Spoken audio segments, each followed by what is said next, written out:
welcome to What's Going On Japan podcast. This is your host AB, and I'm delighted to be here with you guys today with James. James is the CEO and president of Broadway Tradeway Japan. And James, I'm really honored to be here with you today. And if you can, give us a brief intro about yourself, what you do, and yeah.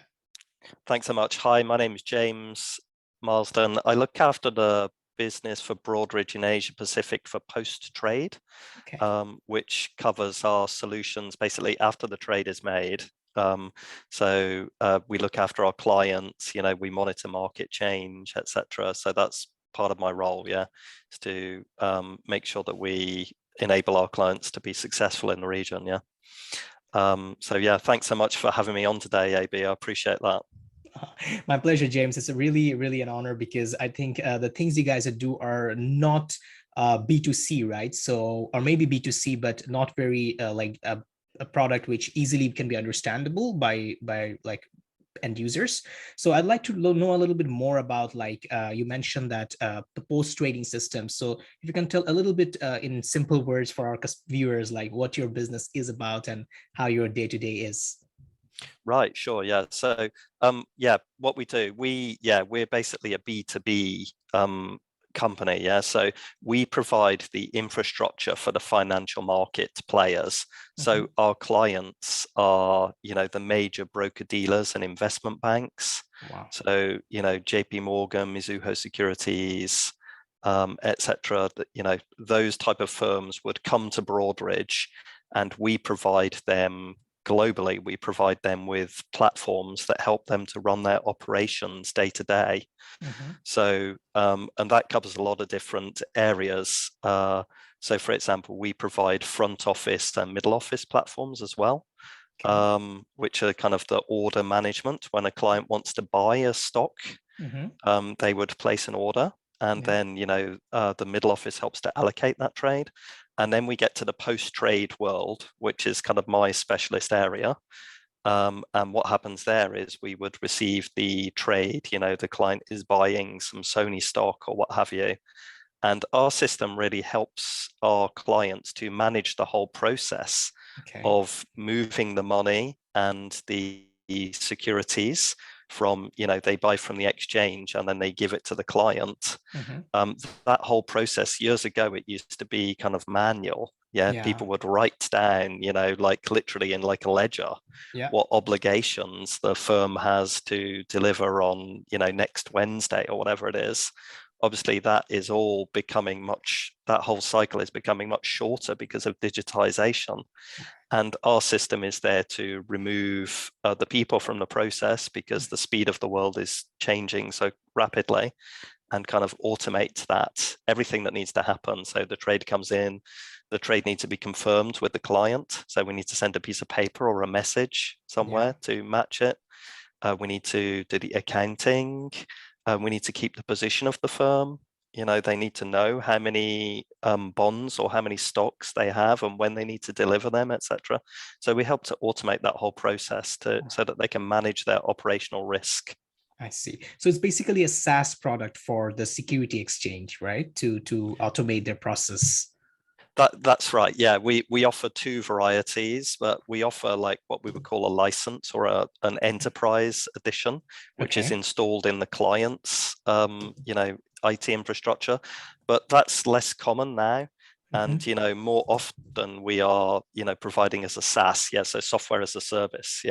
So we have a cloud infrastructure that we would install this platform on. And then the client hooks up to us and starts sending us their data.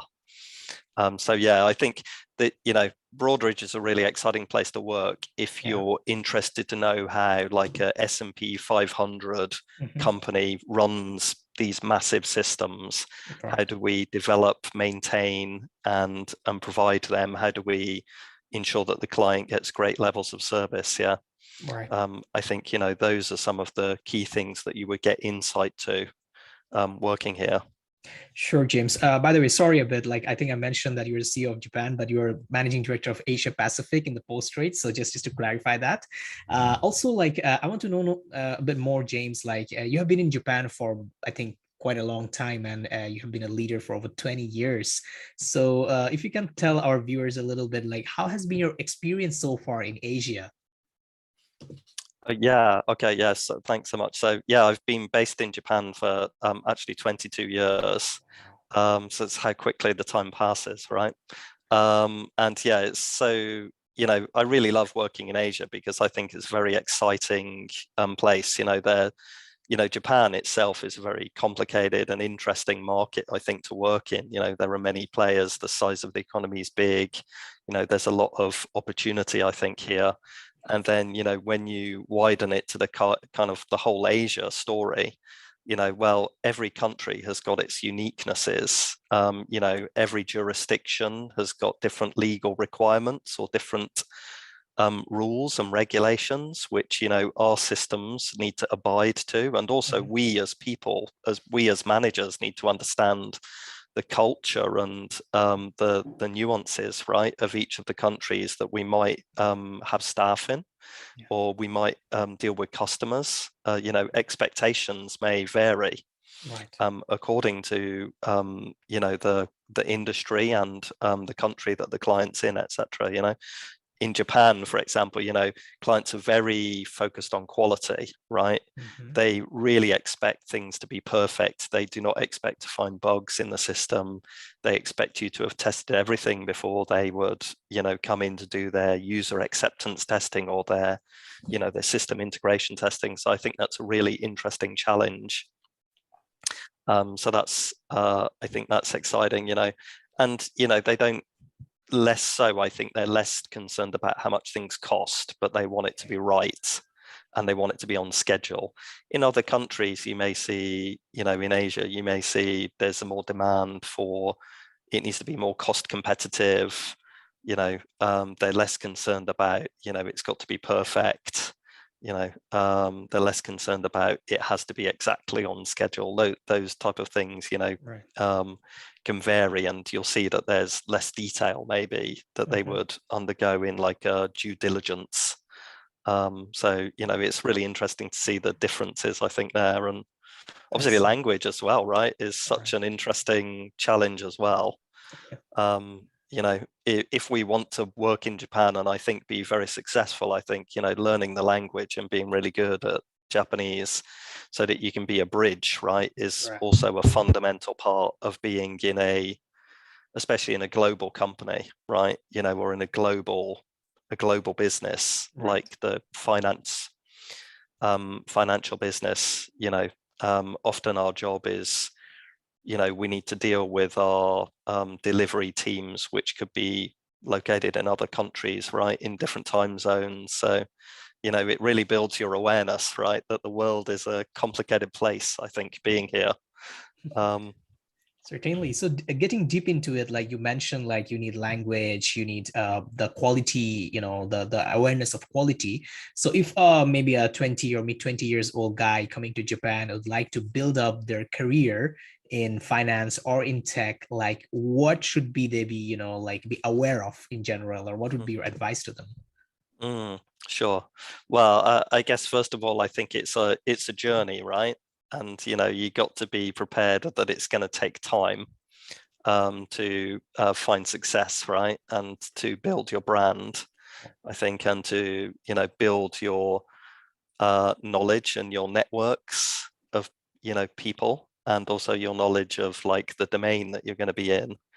So I think it's important to focus on those things. As my feeling in Japan is that people really respect people that have got like a lot of knowledge and expertise, right?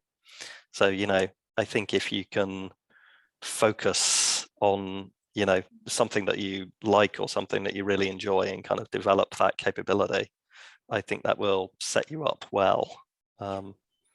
You mean the specialization, like being specialist in something? Exactly. Yeah, being a specialist in, building specialist capabilities. For example, if you want to be in IT, then then maybe you want to specialize in Python. If you want to be in programming or something, specialize in Python and Java, or some industry as well, right? If you have some particular passion or interest, then I think that those will help you to become very marketable, right? Oh yeah, James. So getting a little back into your career, maybe 22 Mhm. years ago, you came in Japan. So did you came as a student or through business or any other like Yeah, no, reasons? so so it's kind of an interesting story. Yeah, so I joined Broadridge in the UK. Yeah, it was part of ADP back then. Yeah, Yeah. so ADP Brokerage Services. Broadridge spun out from them in 2007. So just wind the clock back. So I joined as a graduate into the UK business. Mhm. And after about 4 years, and I was working on different, what we call implementation projects, which is the kind of where we go and deliver the software to the client, right? Kind of, get them installed and get it configured. That takes a real long time. It's like Mhm. usually takes 6, 9, 12 months. Yeah. So anyway, I was doing a lot of that. And then I'd had a chance to do some different roles as my knowledge and my expertise grew. And then they asked me, hey, would you like to go to Japan? We've signed a client in Mhm. Japan. Maybe you could go for 6 months or a year. So I thought, wow, that sounds really interesting. I know nothing about Japan or Asia, embarrassingly. Yeah, I knew very little. So then I thought, yeah, I'd like to take that challenge up. And it was working with a very prestigious client Mhm. to install our post-trade platform. So yeah, that's how I got here. And then, one project led to another and one opportunity led to another. Yeah. Um, and, there was some things that happened. We finished that project. We talked to a prospect, they wanted to buy something. We didn't have it. We needed to build it. So, we got involved in designing and making this new piece of the system Right. to connect to JazzDeck, which is kind of the place where all the equities are kept. Mhm. Yeah, it's like we call it a central security depository. It's like a big vault, electronic vault, where I all see. the listed stock is kept. So we built that, and things continued from there. Yeah, and I got the chance to, there was a stage where the business wasn't going so well, and there was a downturn. And because I was an engineer that spoke Japanese and English, and I knew the platform, they promoted me to be running the business. Wow. Which was like a massive investment of faith, I guess. And it's a great opportunity. I was only 29 at the time, Mhm. and it wasn't a very big business at that stage, but it's an amazing opportunity, right, to do something like that. Right. So just good fortune, being in the right place at the right time, and Perfect. doing all the things in the middle, right, to kind of like build your skills. So when I was first here, obviously I knew nothing about Japan, right? So Mhm. I went to lessons after work for 2 years, which was extremely Japanese lessons, yeah, which is extremely tough. But it was a really great investment because it paid off, right? Because I got the nod not long after that, yeah. So Right. yeah. So I think the hunger which led you in Japan, and then you didn't stop there, and you were like hustling, you were learning new language, you were maybe so were you an engineer beforehand, or you learned engineering while working? So I studied computer science and economics in Okay. university, and Mhm. I'd always been interested in computers since I was a child. And I'd actually self-taught myself to program BASIC and some other languages when I was still like in my early years. Yeah. Um, it's kind of a random chance actually, because like my brother bought a little computer like as called a ZX81. It was like launched in about 82 or something. Yeah. Mhm. He never used it, but I found it in the drawer or whatever, and I kind of opened it up and I was like, hey, what's this? And got the manual or whatever, and that's how I got into computing actually. I see. But yeah, then that I guess that was what led me to study Mhm. computing. But I think you can learn that at any time. Yeah, it's just if you're logical and analytical, that's the most important thing. And I mean, we hire a lot of graduates now, because I think that's a great way to develop talent personally. So Sure. I'm quite keen on that. So I don't look for people that necessarily have programming or that technical background, because I know it can be learned. Yeah. What I do look for is analytical, analytical, smart people. I think anything else can be taught pretty much, right? Right. Yeah. So getting back getting to the next question, as you mentioned that you hire graduates, you hire analytical people. So while hiring, like, can you tell us a little bit more, like what qualities, you look for in someone, like while hiring for your team or for your company Mhm. overall? Yeah, so I guess I would look for somebody who's, I think analytical. They've got a demonstrated track record of doing something, in the past, or some kind of, some pointers that they've got some capabilities in that, to be able to look at the data and to be able to see patterns and things like that, because obviously problem solving, part of being analytical and then being able to suggest solutions for situations. Yeah, that's another thing that we're very keen on, because there are all sorts of situations that arise, right? And you need to be quick on your feet, right? Because for the clients, we're providing mission critical systems. Yeah, so they really want us to resolve issues as quickly as possible. And I guess flexibility as well. Things change, right? You can't have too much of a fixed vision about exactly how things need to be. But probably most of all, I think passion. I'm looking for people that I think that we're looking for people that demonstrate passion or commitment to wanting to do some, to being interested in this industry, or interested in being very knowledgeable about computers or about the finance area, or I think those things are, passion's not something that can be bought, right, or taught. It's kind of something that you got to like have it from within you, right? That kind of ability to want to make a step forward. I think that is a key thing, and also in the long term, right, to drive your career. Yeah. So the next question, I'll divide it into two parts. So, for example, if someone who wants to join your company, how would they need to be prepared themselves? Thinking of a fresh grads perspective and a mid-career perspective. Right. Sure. Yeah. Well, I think that obviously, I guess our expectation a little bit different depending on whether they're entry level or like coming in midway. Yeah, but I guess the key things are to I guess be able to demonstrate that you're organized, right, and strong communication capabilities. Obviously having a very well laid out CV, things like that, that's gonna like make a big good impression. And then I think in the being prepared for the interview, right, it's always a good sign, right, when somebody's got some great questions, and if you ask them to do a self-introduction of themselves, that they've really got a great self-introduction. Okay. That's, and another one that I would really advise is, maybe if you're not so good at Japanese or something, do practice that type of thing beforehand. Yeah.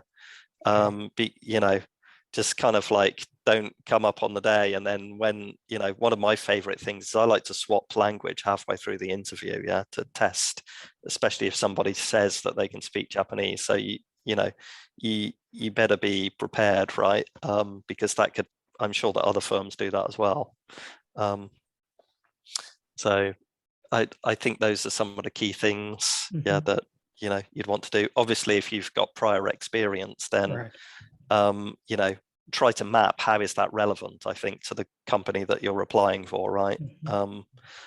Everybody's got experience, right? If you're 30 years old or you're 40 years old, obviously you're equal to everybody else. You've got 30 years of experience or 40 years of experience, right? It's kind of like, how can you apply that to the problem at hand? I think that is something that people don't always get, right?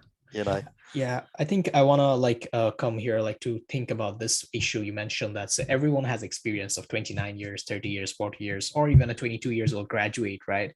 But the point you want to bring out is how can they implement that experience in while working with you or your team or the business?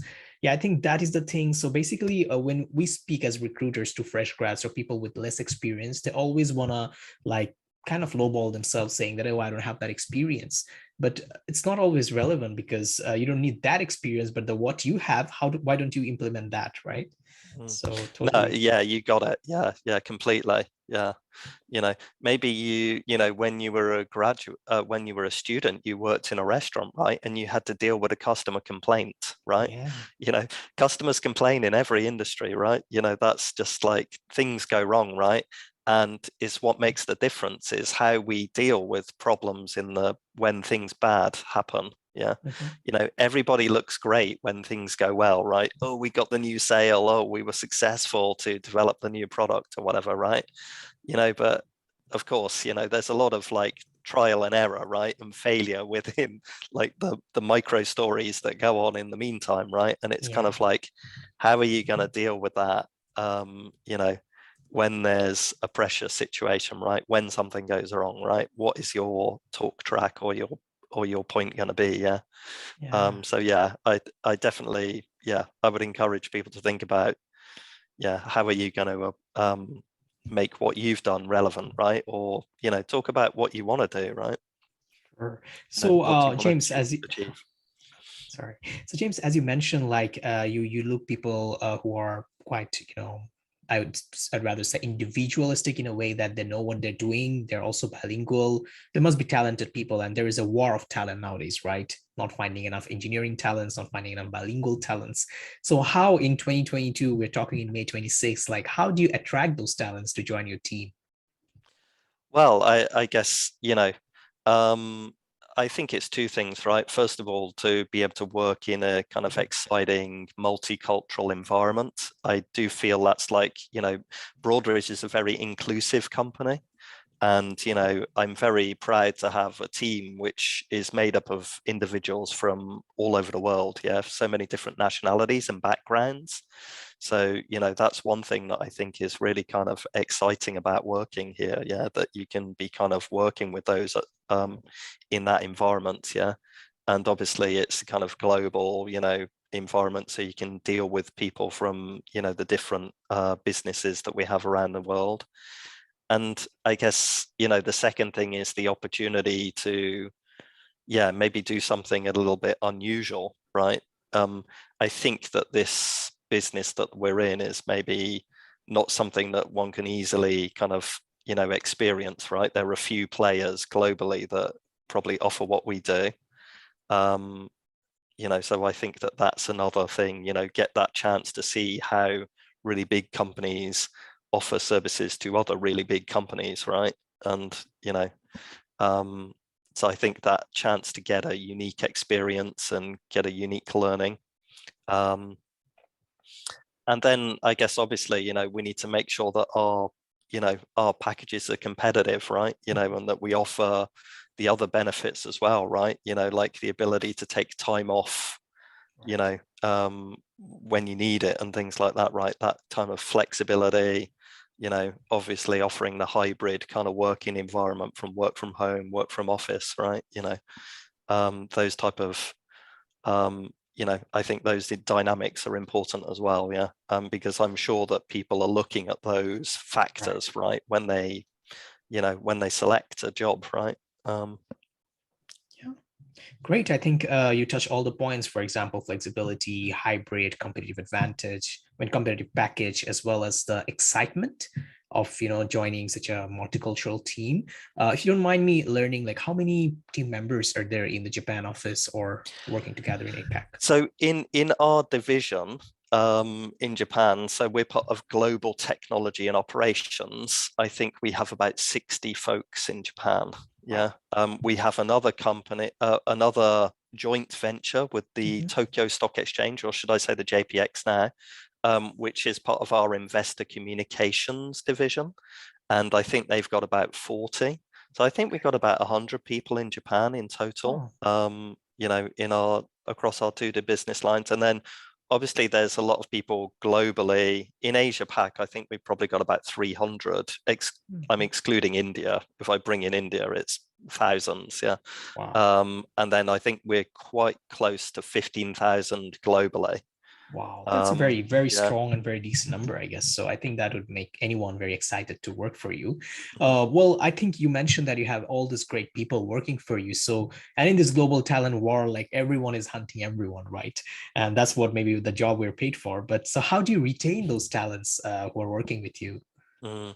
Well, I guess, there are it's definitely a challenge, and I'm sure all companies are facing that, right? But I mean, first of all, we need to focus on rotations and things like that, right? Giving people lots of different experiences so that they don't get pigeonholed, or Mhm. just trapped in a particular role. Yeah.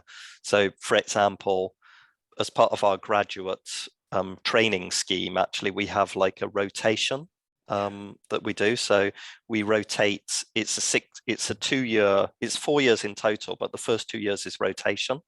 So basically, you get to rotate through each of the key departments.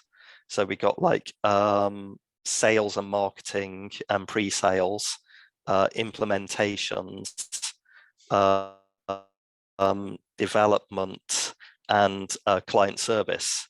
So like that, what we're trying to do is give people an experience of different aspects of our business, right? So that they can see in a more rounded way how we operate. Yeah. And likewise, obviously more senior people, we'd look to try to rotate them through different projects. Or, say if it's a business analyst or something, we might rotate them from a project change management role to a pre-sales role, and then rotate them back. Yeah, because it's really important for people to understand the sales process as well. Yeah, Like any business, right? We need to be able to attract new clients, or to sell additional services or capabilities to our existing clients, right? right. As part of our meeting our financial plans, Mhm. and giving people that exposure to the commercial side as well, I think is a different element that we can offer as well, to develop commercial acumen. Perfect. So what is the ratio of like hiring new grads to hiring mid career people? I guess like we probably are kind of like probably new grads is probably 30%, mid career is probably 70, yeah, something like that. It Mhm. depends on the year a little bit, yeah. Okay. But I mean, we try to keep the new grad recruitment more static, Okay. because it's kind of, it takes a lot of effort, right? Right. And we need to make sure that they get a great experience so that we can help them to develop their talents as we would want to see. And then yeah, obviously the mid tier, it depends a little bit more on how business is going, and like the kind of demand. The more projects that we have, then we may need to kind of staff up, right? But obviously it's a balance, because if we've got somebody internally that we could leverage from a different country, then that could be a possibility as well, right? Yeah. Because it takes a long time to train people to become familiar in our platforms, our internal processes and procedures. Yeah, so it's not something that you can just kind of bring someone in and they're going to be up to speed in 5 minutes. Yeah. Great. So yeah, I mean, I think there are maybe also a lot of opportunities for, as you mentioned, internal hiring, so people can move also from one office to one office or one department to Yes. one department. Okay. I think Yeah, that is a exactly. very, very exciting point for any business, for any individual, for from an employee perspective, because everyone wants growth, everyone wants new challenges, and if it's in a new location, which you had 22 years ago, I think that would be certainly very exciting. So, James, I will end our conversation now with the last question from you. That is my favorite one, which is, what is the future of your industry? Like, where are you seeing it's going, like in next few years? Okay, yeah, no, that's a great question. I think it's a very exciting future for this business, because I think that the broker dealers and banks, our clients, need to simplify their business, and they need to focus on their core business more, which means that they need to outsource more of their technology platforms to companies like ours. Yeah. And that's definitely a trend that we see continuing. this rate of change is so different, right? There are more and more startup fintechs, which are in the space. It's a very complex landscape. Our clients don't know which solutions are the right ones, etc. So I think they look to the big tech, fintech companies like Broadridge to try and give some leadership and, some insight there. Yeah. So I definitely think that there'll continue to be significant changes in the industry. The shortening of the settlement cycle will drive people to have to modernize systems that, innovation, more cloud computing or blockchain, cloud containerization, blockchain. Those technologies will continue to be, become more prevalent, I believe. Yeah. So I think it's going to be a very dynamic, dynamic kind of 10, 20 years. Yeah. And I'm sure there'll be a lot of things that we couldn't imagine would have happened, right? We'll get there and we'll be like, wow, all these cool things happened, right? So I think it's an exciting place to be. Yeah. Yeah, certainly. I can really feel like after talking to you, and especially the thing you mentioned, like cloud containerization and blockchain, AI, ML, things will be very exciting. So thank you very much, James, for your time today. I'll stop the recording now, and it's really a pleasure. It was really a pleasure having you today with my podcast. No, thank you so much for your time. I appreciate the opportunity to talk with you. Thank you very much.